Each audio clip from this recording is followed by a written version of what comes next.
राध्या के बढ़ते वजन को लेकर घर में बढ़ती चिंता। राध्या खुद भी परेशान है, इसीलिए वह बिना किसी तैयारी के कड़ी एक्सरसाइज शुरू कर देती है। प्रथम उसे रोकते हुए समझाता है कि वजन कम करना कोई एक दिन का काम नहीं है। सही डाइट, नियमित व्यायाम और विशेषज्ञ की सलाह जरूरी है। राध्या उसकी बात मानने के बजाय जल्दी परिणाम चाहती है और ज्यादा मेहनत कर बैठती है।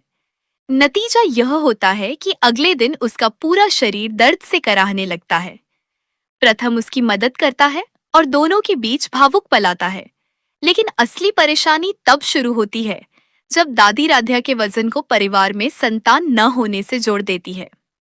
प्रथम साफ कहता है कि ऐसी बातों का कोई आधार नहीं है, मगर दादी उसकी बात सुनने को तैयार नहीं होती। दादी राध्या को कुछ रहस्यमयी जड़ी बूटियां देती हैं और फिर एक वैद्य को बुलाती हैं। वैद्य दावा करता है कि राध्या के शरीर में मौजूद दोष दूर करने के लिए अग्नि शुद्धि करनी होगी। परिवार रोकता है, लेकिन दादी भावनात्मक दबाव डालकर राध्या को तैयार कर लेती है। अनुष्ठान के दौरान राध्या आग के बीच बैठती है। कुछ ही देर में उसका दम घुटने लगता है, शरीर कमजोर पड़ जाता है और वह बेहोश होकर गिर जाती है। ओमकार तुरंत आग बुझाकर उसकी जान बचाता है। उधर प्रथम को फोन पर राध्या की आवाज से शक हो जाता है। वह बार बार पूछता है कि आखिर उसके साथ हुआ क्या है, लेकिन राध्या दादी के डर से सब छिपा लेती है। तभी दादी अगली चाल चलती है। वह राध्या की कलाई पर एक खास मौली बांधती है और 101 चक्कर लगाने का आदेश देती है। राध्या को धागे के अंदर कुछ नुकीला चुभता महसूस होता है। वह तुरंत पीछे हटती है। उसी समय प्रथम वहां पहुंच जाता है और दादी से सीधे सवाल करता है। दादी पहली बार अपना असली चेहरा दिखाते हुए कहती हैं कि अगर राध्या ने यह आखिरी रस्म पूरी नहीं की तो घर में कभी संतान नहीं आएगी। प्रथम जवाब देता है कि किसी की जान खतरे में डालकर बच्चा पाने की कोशिश नहीं होगी। वह मौली छीनकर खोलता है और उसमें छिपी नुकीली चीज देखकर हैरान रह जाता है।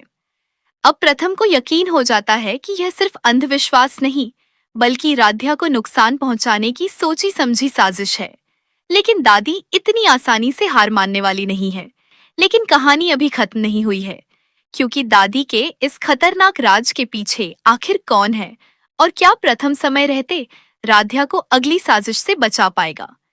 अगर आपको जानना है कि मौली में छिपी वह नुकीली चीज आखिर क्या थी और दादी राध्या के साथ इतना बड़ा खेल क्यों खेल रही है, तो वीडियो को अभी लाइक करें और चैनल को सब्सक्राइब करना बिल्कुल मत भूलिए, क्योंकि अगला एपिसोड सिर्फ कहानी का अगला हिस्सा नहीं होगा, वह राध्या की जिंदगी का सबसे बड़ा राज खोलने वाला है। तो जुड़े रहिए, क्योंकि अगली बार सच सामने आएगा और इस बार कोई भी राध्या को नहीं बचा पाएगा अगर प्रथम एक कदम भी देर कर गया।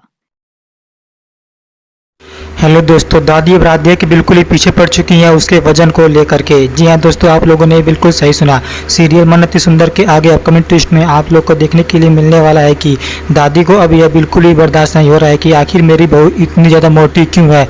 इसलिए दोस्तों दादी चाहती हैं कि मेरी बहू राध्या भी पतली हो जाए। और दोस्तों वहीं पर अब राध्या को कई कठिनाइयों का सामना करना पड़ रहा है, जैसे कि उसके वजन को लेकर के उसे बहुत ज़्यादा ताना मारा जा रहा है और उसका मजाक उड़ाया जा रहा है बंसल परिवार में। आखिर आप लोग का इस बारे में क्या सुझाव है? वही दोस्तों दादी एक से एक नुस्खे अपना रही है राध्या को पतला करने के लिए, लेकिन दोस्तों मुझे तो लगता है कि यह कोई नई चाल है राध्या को घर से बाहर निकालने की। क्या प्रथम अपनी दादी की इस चाल को समझ पाएगा और क्या उसे नाकाम कर पाएगा? आखिरकार आप लोगों को इस बारे में क्या लगता है? लेकिन दोस्तों राध्या जैसी भी है बहुत ही ज़्यादा अच्छी है। आप लोग कमेंट कीजिए।